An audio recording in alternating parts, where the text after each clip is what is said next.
आज एक और बड़ी खबर। अब तक आपने सुना था प्रधानमंत्री ने जंग रुकवाने की कोशिश की है, लेकिन आज सबूत के साथ आपको बताने जा रहे हैं कि पीएम मोदी ने परमाणु हमला रुकवा दिया है। कैसे? मोदी ने पुतिन को परमाणु हमले से रोका है। जो रूस और यूक्रेन के बीच जंग चल रही है, कई साल से जंग हो रही है और अभी भी रुकी नहीं। यह जंग उस मुहाने पर पहुंच गई थी जहां पुतिन यूक्रेन पर परमाणु बम मारने वाले थे।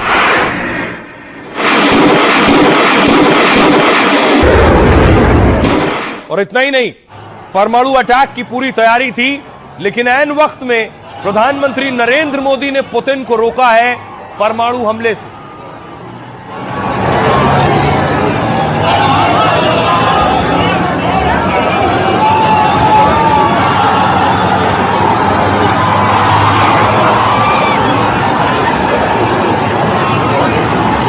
Minister Modi did talk to President Putin, dissuading him from trying to use a tactical nuclear device in Ukraine in the late 2022. Ukraine पर पुतिन के तेवर से अमेरिका भी टेंशन में था। अमेरिका को परमाणु हमले की आशंका थी। तभी पीएम मोदी ने अपने यार पुतिन से बात की, पुतिन को परमाणु हमले न करने को कहा। हमारा मानना है कि समस्याओं का समाधान शांतिपूर्ण तरीके से ही होना चाहिए। और पुतिन ने अपने दोस्त की बात मान ली। पोलैंड के मंत्री ने यह दावा करते हुए पीएम मोदी की जमकर तारीफ की। अब देखिए जरा, ये इतना आसान नहीं था, लेकिन ये दावा अब कौन कर रहा है? दावा है रूस यूक्रेन जंग को लेकर यह बड़ा दावा है। पीएम मोदी ने पुतिन को परमाणु हमले से रोका है। पोलैंड के उप विदेश मंत्री व्लादिस्लाव ने यह दावा किया है। पोलैंड ठीक यूक्रेन से लगा हुआ है, वो यह दावा कर रहा है, उसका उप विदेश मंत्री ये दावे कर रहे हैं कि इंटरव्यू में एनडीटीवी के साथ यह दावा किया 2022 में पुतिन यूक्रेन पर परमाणु हमला करने वाले थे। खरसन इलाके में यूक्रेन की सेना तेजी से आगे बढ़ रही थी। यूक्रेन की सेना ने रूसी सेना को पूरी तरह से घेर लिया था। इस हालात ने पुतिन सरकार को परेशान कर दिया। अमेरिका में भी खरसन के हालात पर चर्चा होने लगी थी। अमेरिका ने परमाणु हमले की आशंका जताई थी और इसके बाद अमेरिका ने भारत सहित कई देशों से मदद मांगी। भारत सहित कई देशों से रूस ने संपर्क किया और दबाव बनाया। पीएम मोदी 2022 के आखिर में पुतिन से बात की। उन्होंने यूक्रेन में टैक्टिकल न्यूक्लियर डिवाइस इस्तेमाल ना करने को कहा जो पुतिन करने वाले थे। पोलैंड के मंत्री ने पीएम मोदी की भूमिका की तारीफ की है। आज भारत दुनिया में जिस तरह की भूमिका निभा रहा है, उसे नजरअंदाज नहीं किया जा सकता। पीएम मोदी की पहल पर पुतिन परमाणु अटैक से पीछे हटे, ये खुद पोलैंड के विदेश मंत्री कह रहे हैं। सुनिए। Prime Minister Modi 2022 में प्रधानमंत्री मोदी ने राष्ट्रपति पुतिन से बात की थी।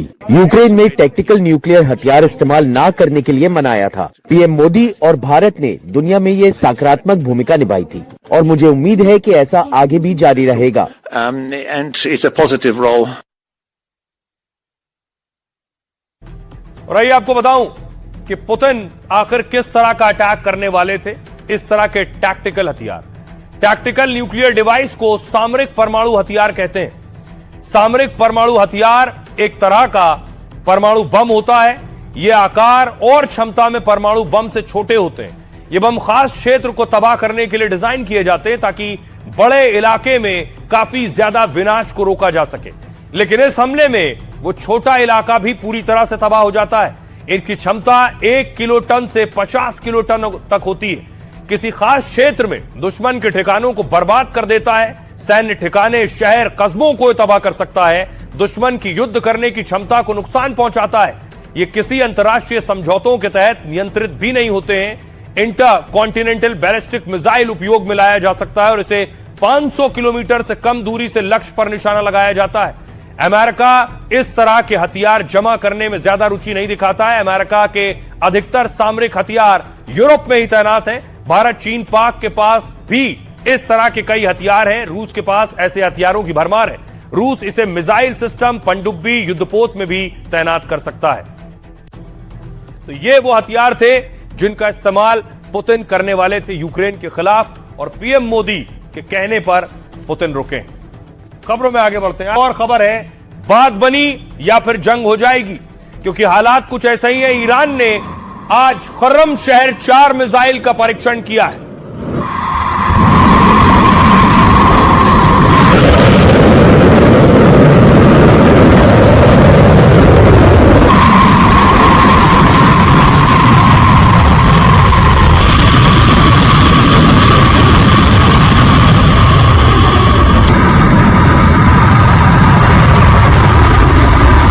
ईरान को यह अंदाजा है कि कभी भी कुछ भी हो सकता है, तो ईरान मिसाइल टेस्ट कर रहा है। दूसरी तरफ उसके पीछे वजह है कि अमेरिका ने युद्धपोत तैनात कर दिए हैं ईरान के चारों तरफ। ये अमेरिकी युद्धपोत अब्राहम लिंकन की तस्वीर आप देख रहे हैं, कितने फाइटर जेट्स उस पर तैनात हैं।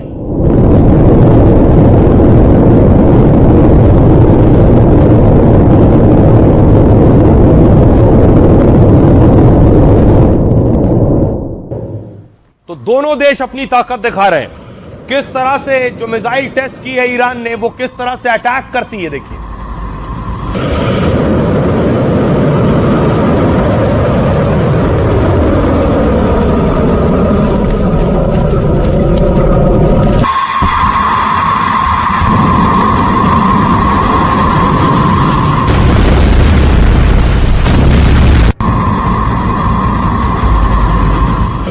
दूसरी तरफ, एक तरफ बाहुबल और अपने ताकत दिखाई जा रही है, दूसरी तरफ बैठक हो रही है।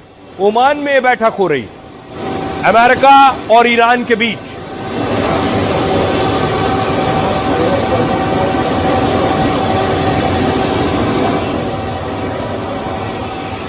मीटिंग के लिए पहुंचे थे ईरानी विदेश मंत्री।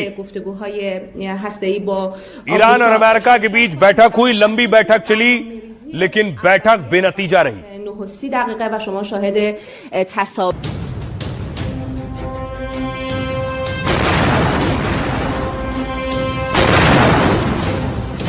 बैठकों का दौर चल रहा है, एक के बाद एक मुलाकातें हो रही हैं। ईरानी विदेश मंत्री और ट्रंप के दूत ने मैदान जंग से दूर मंथन किया।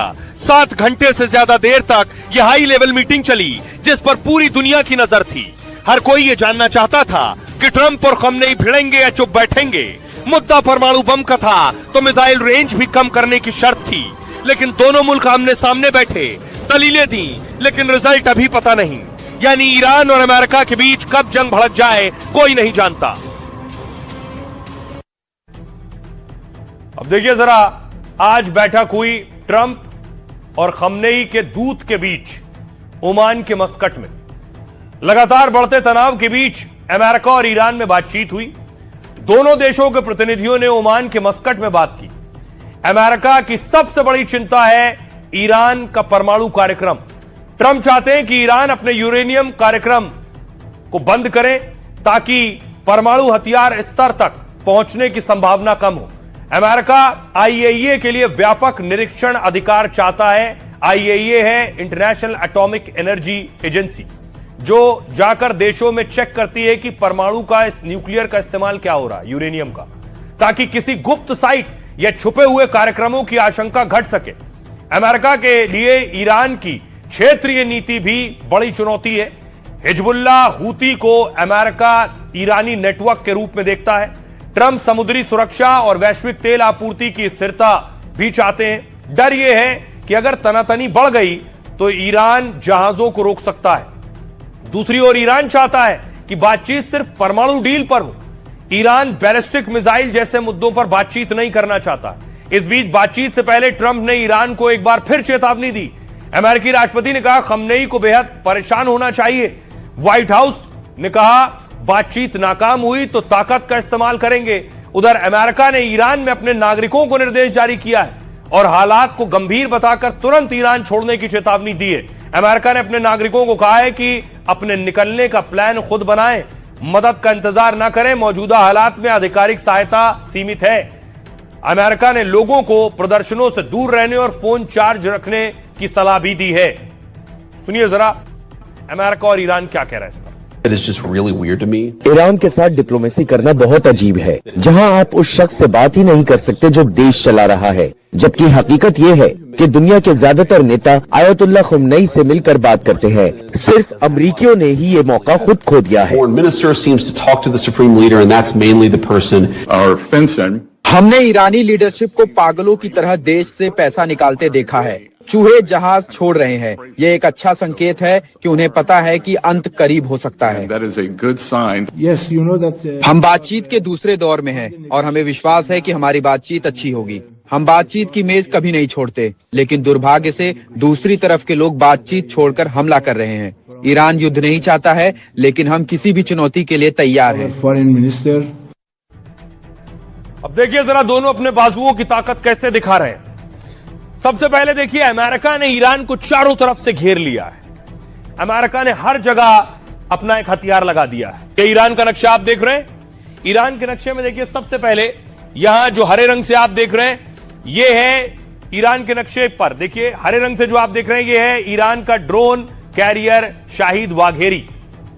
दूसरी तरफ आप देखिए ईरान के सबसे नीचे यूएसएस अब्राहम लिंकन, ये युद्धपोत है जो अमेरिका ने लगा दिया है। ओमान में देखिए एयरक्राफ्ट स्टेशन है दुक्कम एयरबेस पर। उसके अलावा ईरान के ठीक पास यूएसएस मैकफॉल, एक वॉरशिप अमेरिका ने ईरान के एक और आगे लगा दिया है। दूसरी तरफ सऊदी अरब में देखिए 3 एयरबेस है अमेरिका के। अल उदीद एयरबेस, यहां नया एयर डिफेंस सिस्टम लगा दिया है। उसके बाद डिस्ट्रॉयर और कॉम्बैट जहाज एक दूसरे सलमान पोर्ट पर है। E-11 एयरक्राफ्ट तैनात किए हैं अमेरिका ने। मिस्र में देखिए एक और USS Delbert D black missile destroyer लगाया हुआ है। और ऊपर जॉर्डन में देखिए, जॉर्डन में फाइटर जेट तैनात किए हैं मुवाफक एयरबेस पर। अब देखिए जरा ईरान ने क्या प्लान बनाया है। अगर अमेरिका के पास कोई प्लान है तो ईरान भी अपने प्लान के साथ तैयार है। अगर अमेरिका हमला करता है तो ईरान भी पलटवार करेगा। मिडिल ईस्ट में अमेरिकी सैन्य ठिकानों और इजराइल को टारगेट किया जाएगा, जिसका दावा इजरायली मीडिया ने ईरानी मीडिया के हवाले से किया है। ईरान ने युद्ध के लिए लंबा चौड़ा प्लान तैयार किया है।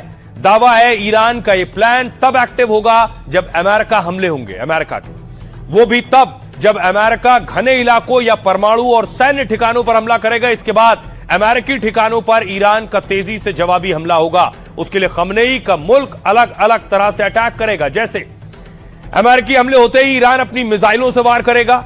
ईरान के पास करीब 3000 से ज्यादा बैलिस्टिक मिसाइलें, जिनकी रेंज इजराइल और मिडिल ईस्ट में अमेरिकी ठिकाने। और इस बीच ईरान का दावा है कि उसने खुर्रम शहर 4 मिसाइल टेस्ट की है, जिसे ईरान अपनी सबसे एडवांस लंबी दूरी की बैलिस्टिक मिसाइल मानता है। इसकी रेंज 2000 किलोमीटर है। यह 1500 किलो विस्फोटक ले जा सकती है। ईरान के पास करीब 10 तरह के आधुनिक और सुइसाइड ड्रोन भी हैं। ये देख रहे हैं ड्रोन आप, जिसमें घातक ड्रोन शाहिद, मुहाजिर, अबाबिल और हदीद शामिल है, जो 350 किलोमीटर से लेकर 2500 किलोमीटर तक हमला कर सकते हैं, जिनका मकसद अमेरिकी पैट्रियट और थार्ड डिफेंस सिस्टम को कमजोर करना है।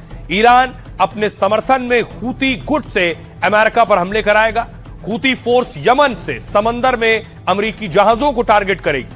हिजबुल्लाह भी लेबनान से इजराइल और अमेरिकी ठिकानों को निशाना बनाएगा।